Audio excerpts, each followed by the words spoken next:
Some Idahoans say they're having a hard time renting a place because they don't check all the boxes on paper, including having a good credit score and earning 2 to 3 times in 1 month of rent. Wow, that's a lot of in money. 1 month. Abby Davis looked into these rent qualifications, and it seems to be a bit complicated. Yeah, it really is. One Boise woman I talked to thinks property managers should be more forgiving, but landlords say they need to make sure whoever they're renting to can pay on time every month.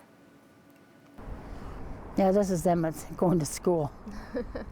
They just need a place to run around. That's why you guys are looking. Yeah, we basically don't have a yard. Even though Sharon Walker wants to rent a house for herself, her daughter, and 2 grandsons, With our 2 incomes together, we do pretty good. the family hasn't had much luck.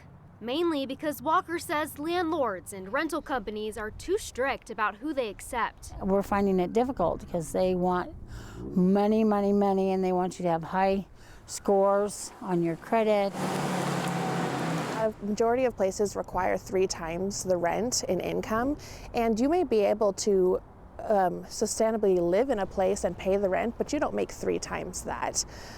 Or if you don't make 3 times that, they'll require an additional deposit. In some cases, Jesse Tree Housing Navigator Summer Kaiser says, We've seen move-in costs upwards of $4,000 before, just for first month's rent, last month's rent, deposit, additional deposit, holding fees, administrative fees. It just gets real frustrating. landlord Joey Schuler understands. There's just a lot of desperation to get placed. But he says property owners rely on reliable rent. So I get why larger scale property management firms do a lot more vetting.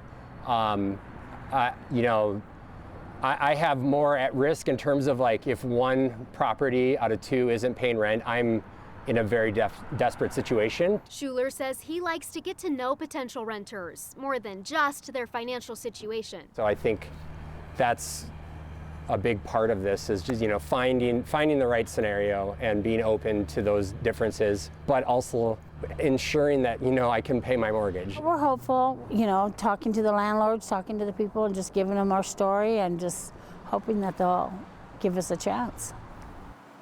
Walker says they've looked into low-income housing options and even some rental assistance programs, but lengthy wait lists are making those a problem as well. Just a tough situation for a lot of people. Morgan and Brian. And as we always report, Jesse Tree and other housing nonprofits are always really good resources for people who are struggling. Okay, so is there anything out there that can prevent landlords from having, like, strict criteria like this and having all of these rules? Yeah, Jesse Tree says no, there are not, although the city of Boise, they just recently passed some protections for renters, but those are for people once they're already in a place. Oh, okay, Abby, thank you.